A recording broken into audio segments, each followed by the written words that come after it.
Welcome back to the course on mobile communication and computing.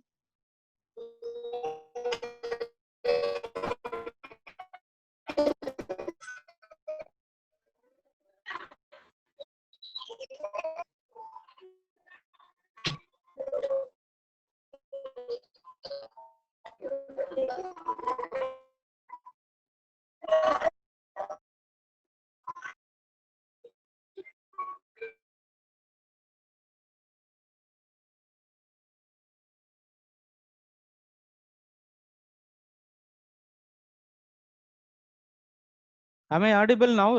Anyone can quickly write in the chat box. Okay, thank you, thank you. And during the last session, and one student was asking about the sectorization process.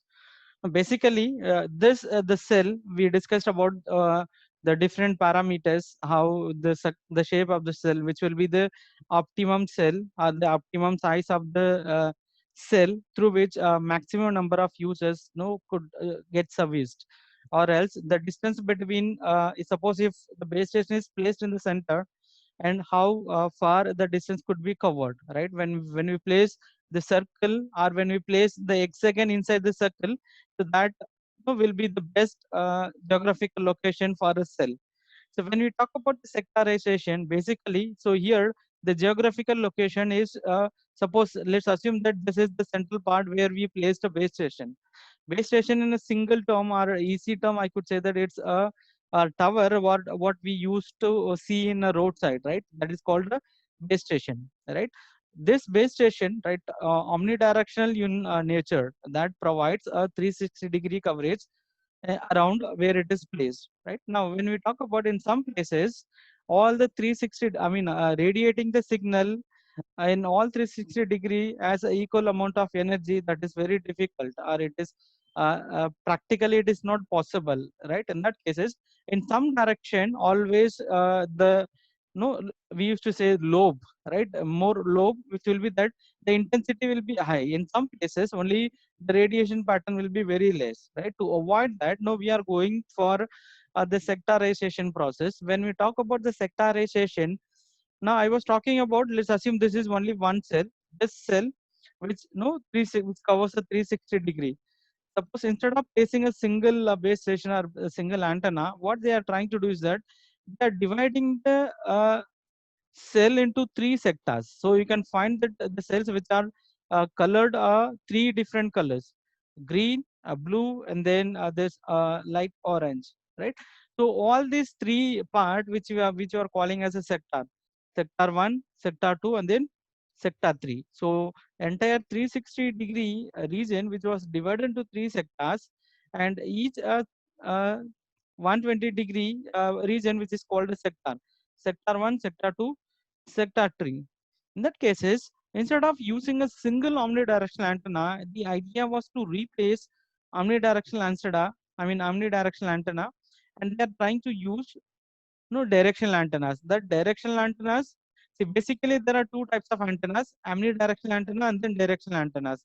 When you talk about omnidirectional antenna, so that will provide coverage around 360-degree. When you talk about directional antennas, it completely give the direction, or it radiates the signals wherever in which in direction it is directed. Suppose if I'm placing an antenna in this direction, only in this direction the signal will propagate it. In back side, signal will not be propagated or transmitted, right? So this is what the basic difference between omnidirectional antenna and then directional antennas. Instead of using omnidirectional antenna, they were trying to use a three directional antennas, where each directional antennas which will provide services to 120-degree region. So here you can find this. So this is actual structure of a cell. So here, which is highlighted, which is this one cell, the entire sector which was divided into, entire cell which was divided into three sectors, where there are three directional antennas placed. First directional antenna, which uses a frequency 1, and the second directional antenna which uses second frequency. The third directional antennas will use a third frequency. Now, so what is the advantage of the sectorization process? For example, in one specific region, only in one direction, 120 regions, if the subscriber is more, In that cases, we'll go with this type of sectorization process, because the signal which are directed to the only this 120-degree. So always who are all the users who are all present in that in those region, and they will be getting a good quality of signals for that. So this kind of sectorization will be more optimal solution. Again, the problem with this sectorization process is that the resource utilization or maybe the infrastructure which is required. So here in the earlier technique, we discussed about only one base station which is try to provide a coverage. But here it when you talk about the sectorization process, the entire region which is divided into three sectors. Each sector, let's assume it's a small geographical location where it is required actual base station as well as it needs an unique frequency. When we implement the sectorization process, we need a three directional antennas instead of one omnidirectional antennas. So again, that will increase the implementation cost. Apart from that, the frequency which we are going to use in individual sectorized or directional antennas, so that will be unique. So again, we need more frequencies. So these are the certain constraints we'll face when we are implementing the sectorization process. Is it clear for all of you what is mean by this sectorization? Chaitanya, are you there?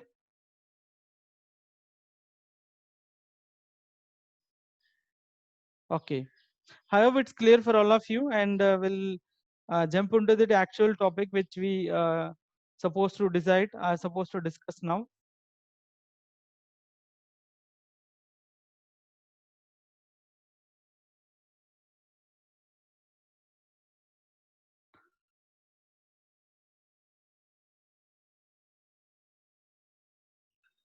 So in the last session, we discussed about the basic definition of multiple access, sorry, multiplexing. When we talk about a multiplexing, where multiple signals will be transmitted using a single transmission medium. So that is called a multiplexing. It's a technique.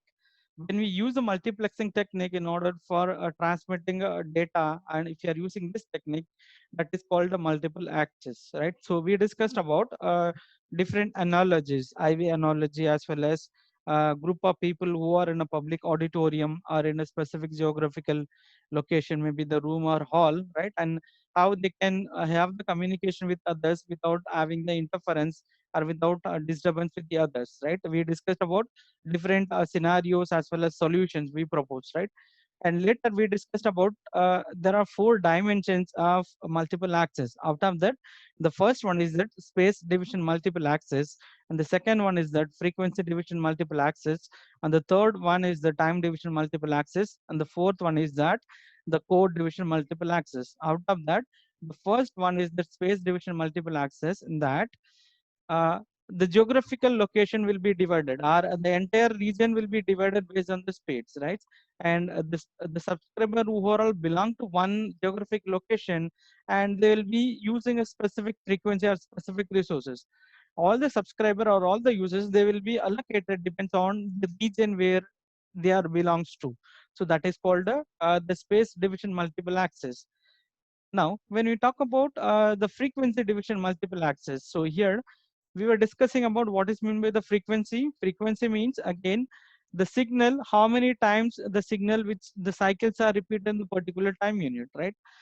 So we discussed about different properties of the frequencies or the radio waves and other waves during the learning of the radio waves, right? And we discussed about the seven radio waves, right? Band, right? Which we discussed about radio wave, microwave, and then infrared, and then visible light, X-ray, gamma, ultraviolet rays. So these are the basic seven range of spectrum we discussed, right? Out of that, when we talk about that, if the frequency, if the wavelength is more, if any signal, if the wavelength is more, when you talk about wavelength, is the distance between the two peak value of the same signal. That is called the wavelength. If the wavelength is more, the signal will propagate or will travel to the longer distance. Again, if the signal, if the frequency is more, that will propagate only to the lesser distance, right? So these are the fundamental which are related to the frequency we discussed during that part. Now, when you talk about frequency division multiple access, the same channel or the same carrier So that will be intended to use carry the signals which travels in the multiple or the different frequencies, right? And the first signal which may travels 1 megahertz frequency, and the second signal which may travels in gigahertz frequency, right? Based on that, the number of based on the number of frequencies, and the every users, they will be allocated to the different frequencies, so that frequencies are non-overlapping frequencies. The same frequency will not be used by multiple users. What will happen if the same frequency which is used by the multiple users, automatically that leads to the noise or maybe the interference. We say the interference or the noise, right? When you talk about the frequency division multiple access, whatever the frequency which is available with the service provider, they will divide the frequency into the range. So here the user 1 at the frequency 1, and then user 2 at the frequency 2, and then user 2 at the frequency 3. But in between these two frequencies, so we need to have some guard space. When you talk about the guard space, it is very similar to that some the gap between the two frequencies. Now, simply I could say that when you are traveling the highways, right, two lanes will be for inward and then two lanes for outward. In between, you have the barrier guard. What is the purpose of the barrier guard? That will make a gap between the two lanes, right? So very similar to that, when we are using the frequency, right? So there are some chances that the frequency may, I mean, the data may go slow or maybe higher. So it depends upon the certain situation. To avoid that, we need to have some gap in between these frequency ranges. Even in sometimes there is a delay, or maybe if the data travels at in the different frequencies, so the overlapping or the interference will be avoided whenever if you have the appropriate guard space which present in between the two frequency signals. Is it clear for all of you? What is the purpose of the guard space is that to provide or to avoid the interference. Interference means again maybe the crosstalk, maybe the noise, right? Maybe the overlapping of the signal that we call as the interference. This is again a simple diagram through which I'll try to explain how the frequency division multiple access works. So here there are four users. Let's assume user 1, user 2, user 3, and then user 4. Now, all the four users, they will be using a different frequency. Say, for example, the user 1 uses the frequency which is higher in wavelength or large in wavelength. Again, user 2 will use a second frequency again, which is medium wavelength frequency.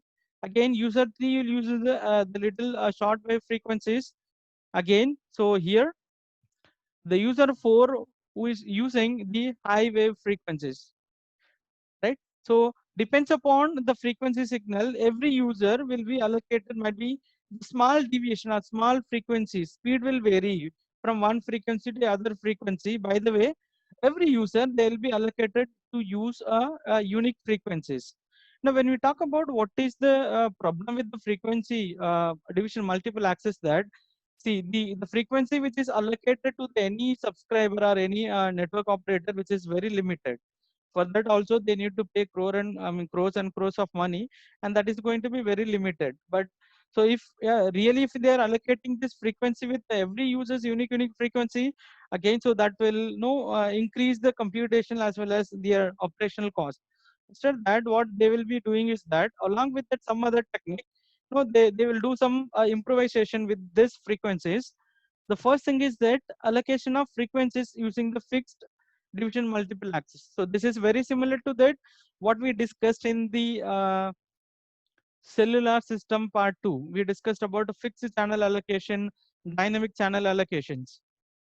When you talk about very similar the fixed channel allocations, example is the radio station. In this scheme, the frequencies allocated to the channel are fixed and remain unchanged. The limitation of this scheme is bandwidth wastage when the user is not using the frequencies allocated to it. How many of you heard about the FM radio broadcasting? Red FM 93.5, and maybe the big city, Radio City. Ashish Panda, do you have any doubt? Unmute yourself or you can write in the chat box.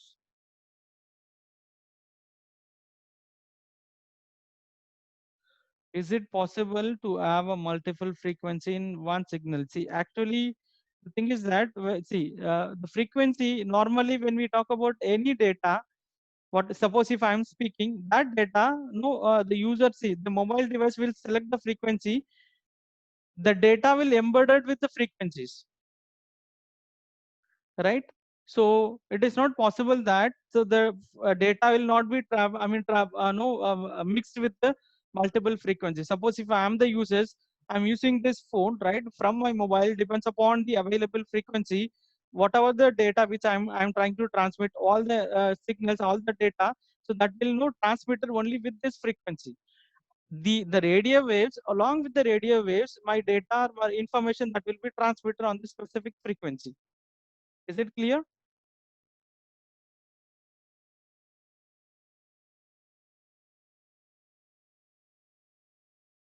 Ashish Panda, am I cleared your doubt?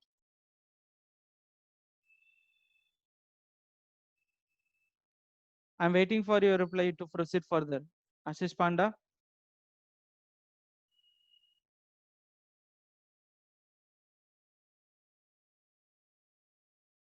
Okay, I hope it's clear. Else, no, we'll discuss at the end. Ashish Panda, are you there?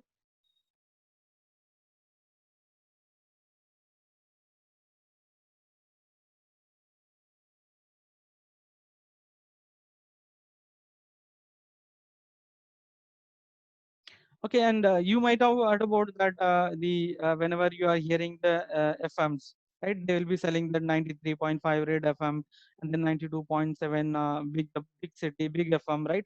All this. So every broadcaster, every their radio channel, they'll be allocated with the frequencies, right? But see, the same frequency which will be used in different cities. So, for example, no, if you are in Mumbai and you will be getting, if you are tuning the same frequency, 93.5, and you will be getting some news or some other, no, the musics or some other else. Very similar to that, when you are moving to Mumbai, or when you are in Pune, again, if you are tuning the same frequency, again you will be getting the different songs. Again, suppose if I am in Mumbai or I am in Chennai or Bangalore, if I'm tuning the same frequency, I'll be getting another, maybe the different musics are different songs, whatever it may be, right? So here what they are trying to do is that they are trying to use the same frequency in the different locations, right? But the frequency which is going to be the same, right? The frequencies which is fixed, 93.5, which is completely no allocated to the red FM, or might be the sun network, they will be naming in the different cities.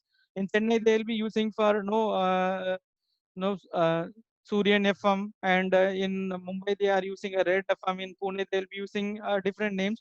In Delhi they'll be using the different names. But all over and in everywhere around the globe, and they'll be using 93.5, which is the common frequency which is allocated to the broadcasters. Very similar to that, specific frequency will be allocated to the subscriber, maybe any or telecommunication operators. Whenever they wanted to broadcast anything, they will use the frequency, right?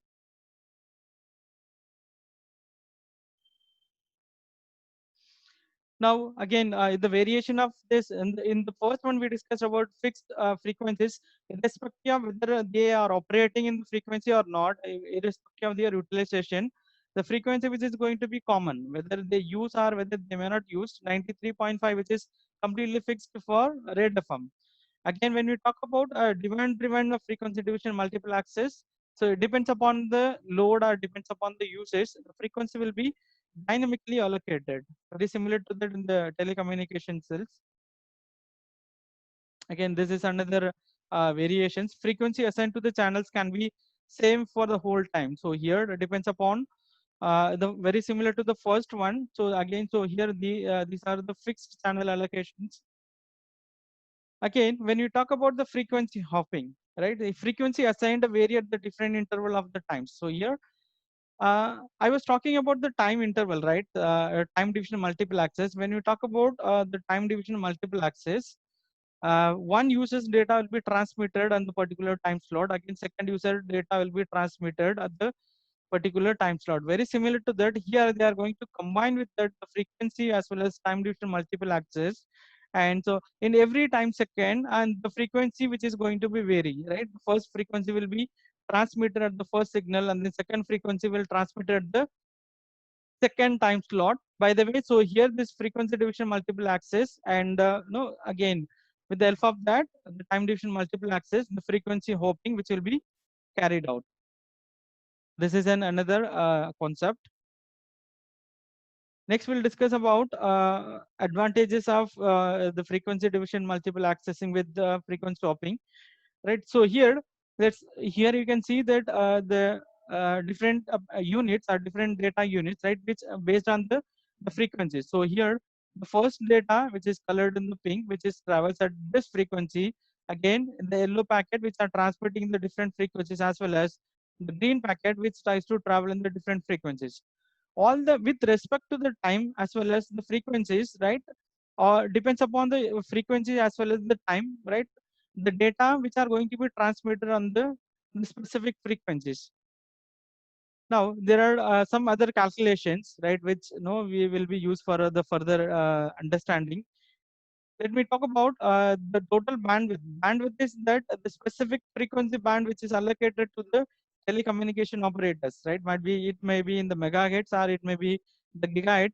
And when we talk about the width of the guard bands, when we talk about the guard band, it's the gap which supposed to be used or placed in between the two frequencies. When you talk about the duplexing, what is meant by the duplexing? Duplexing, full duplex, half duplex, simplex.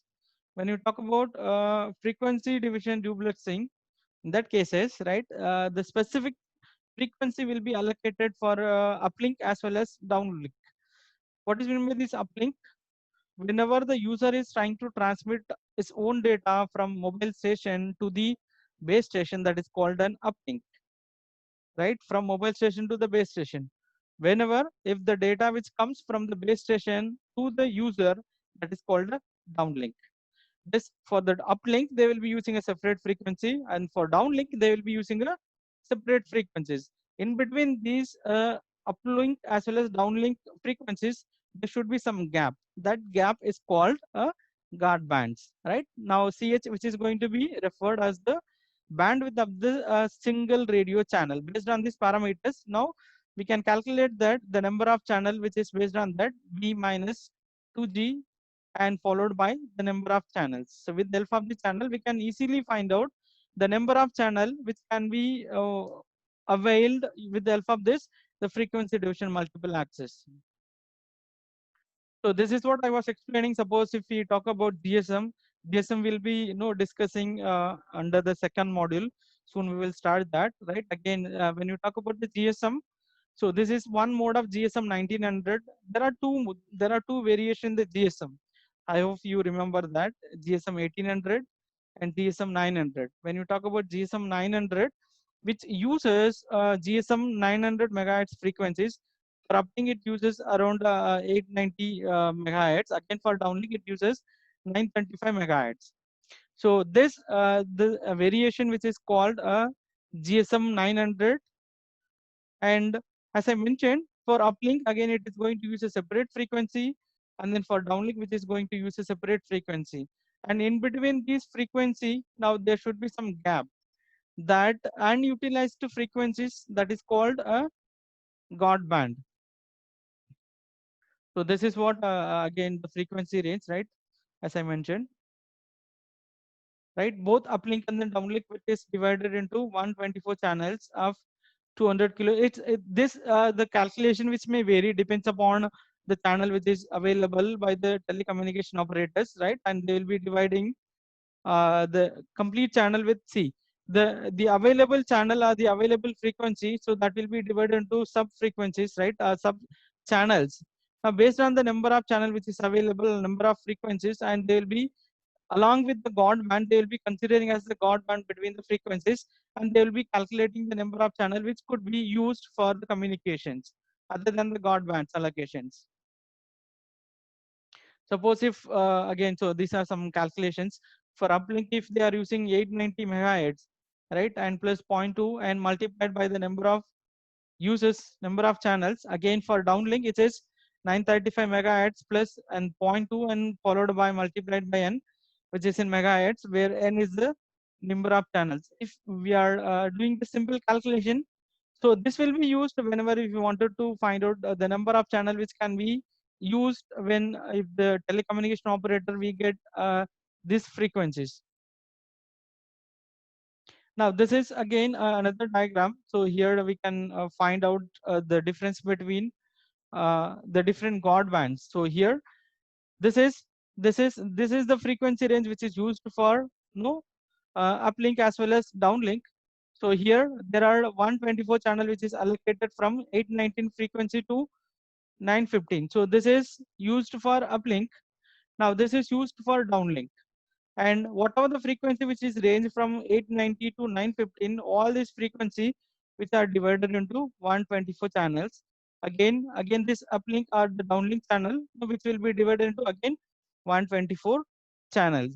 So whenever if any user is using a telecommunication service and he'll be allocated two channels, one channel for uplink and then one channel for downlink.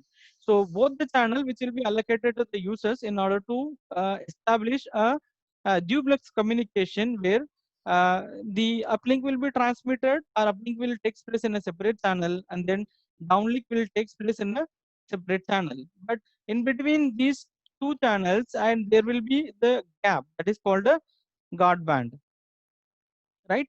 So these are the some of the features, right? And so this the frequency division along with the time divisions, and it can use for both the digital as well as analog transmissions, right? And receiver should tune in the same frequency as the sender. So this is what I was explaining. Suppose if 93.5 FM is there and they are broadcasting any signal into this frequency, and if we receiver from our end, suppose if we are tuning into that frequency and we'll receive the same data which they are broadcasting, right? So there are some other features. I'll straight away I'll move into that the orthogonal frequency division multiple access, right? When you talk about the frequency, right, the frequency are restricted. Instead that, say for example, if there are only in this specific range, right, might be in the uplink or downlink, if there are only 124 channels, and imagine that at a time only 124 users can be provided services at a time. So to increase the number of service or number of users or number of subscriber to get service, and they are going with they were trying to find out the alternate techniques in that they reach the orthogonal frequency division multiple access. When you talk about the orthogonal frequency division multiple access, all the frequencies which they are using that are going to be orthogonal to each other, right? All the frequency, so that may not be required a guard band, but all the frequencies now which will transmit at the same speed, but with the different in directions, right? With might be all the signal which will travel in the different directions. So here, this is what the simple diagram how we can find use the frequencies division multiple access. So here, this is say for example, if this is one frequency and this is again one value, again one cycle, another cycle, here you can find out there is a gap. So why this gap or the guard band which is used to avoid the interference, right?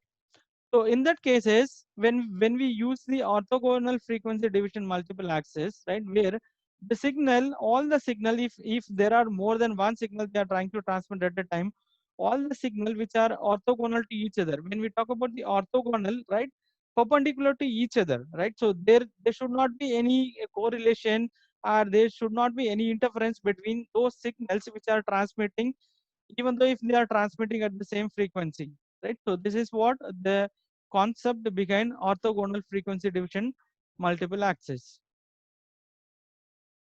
This is again the extended diagrammatic representation of orthogonal frequency division multiple access. So here you can see that the different signal which are indicated in the different colors, right? Whenever this signal transmits, only this signal which are in peak and all other signal which are in not in the peak, not in the high peak. Again, when it comes to transmit, again only this signal which are in peak, all the remaining signal which are not in peak. Very similar to that, all the signal which are at every specific time period, all the signal which try to transmit with orthogonal to each other. By the way, So this technique which helps the telecommunication service provider to increase their subscriber.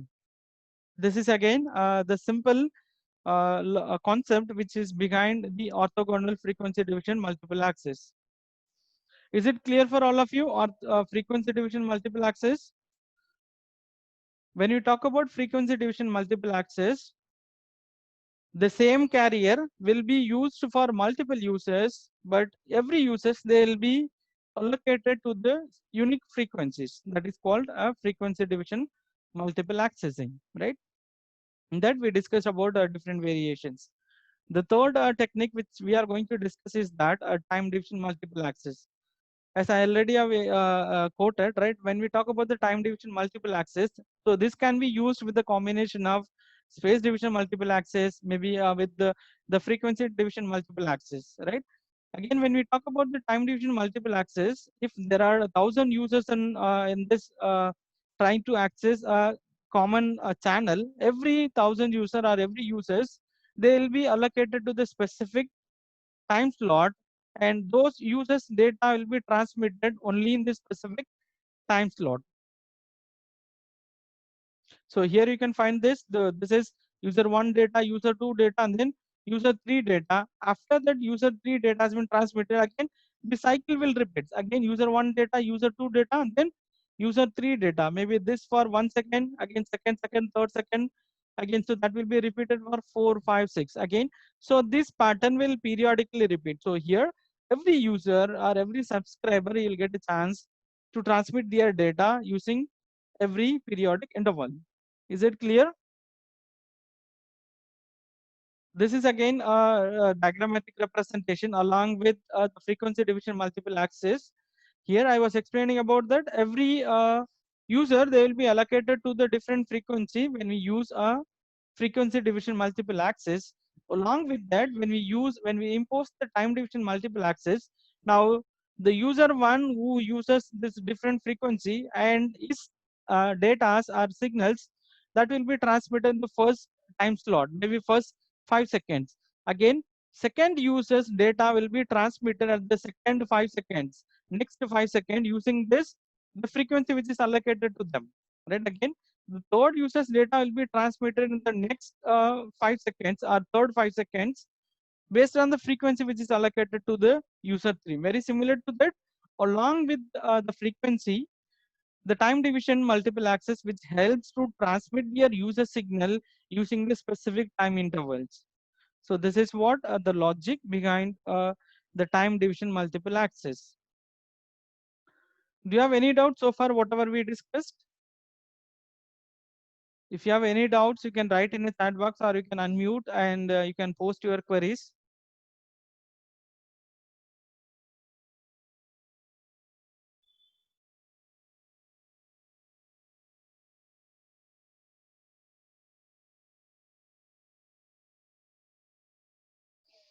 This is again another variation of fixed time division multiple access. So very similar to that, we were discussing about fixed frequency allocation. Again, now this is again fixed time division multiple access. Every slots, every user will be allocated the fixed amount of time irrespective whether the user is using it or not. It completely depends upon the number of users who are present in the communications. Again, when you talk about a dynamic time division multiple access, depends upon the user information. So there could be the difference between normal text message as well as the video. In that cases, the higher priority will be given to the user who are transmitting or who are sending the data of the videos, because that requires higher transmission rate, right? So that will be depends upon the data, maybe based on the other aspects. The time division which will vary dynamically allocates the time slots according to the traffic demand of each. Maybe this may be based on the data also. When you talk about the fixed as well as dynamic allocations, right? Any frequency or any allocation when it's fixed, maybe it's a frequency or time, right? Again, the duration which is allocated, which is going to be fixed. When it comes to the dynamic, again, depends upon the load or depends upon the users. the frequency which may borrowed from the other maybe the neighboring cells in case of the dynamic frequency allocations.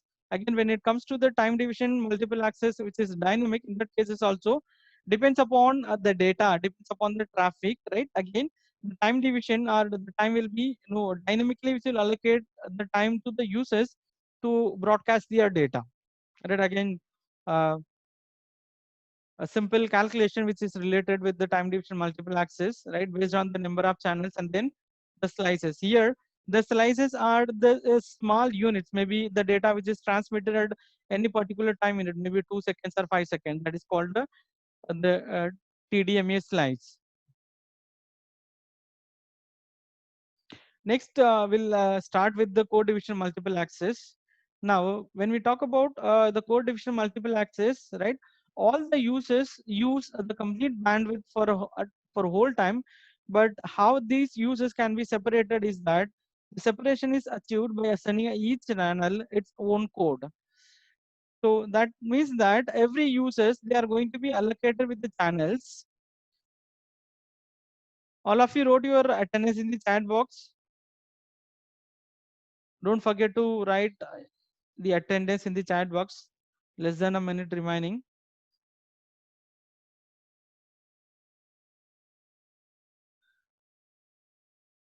So I'll try to cover this in the next session. Any doubt so far? I hope it's clear for all of you.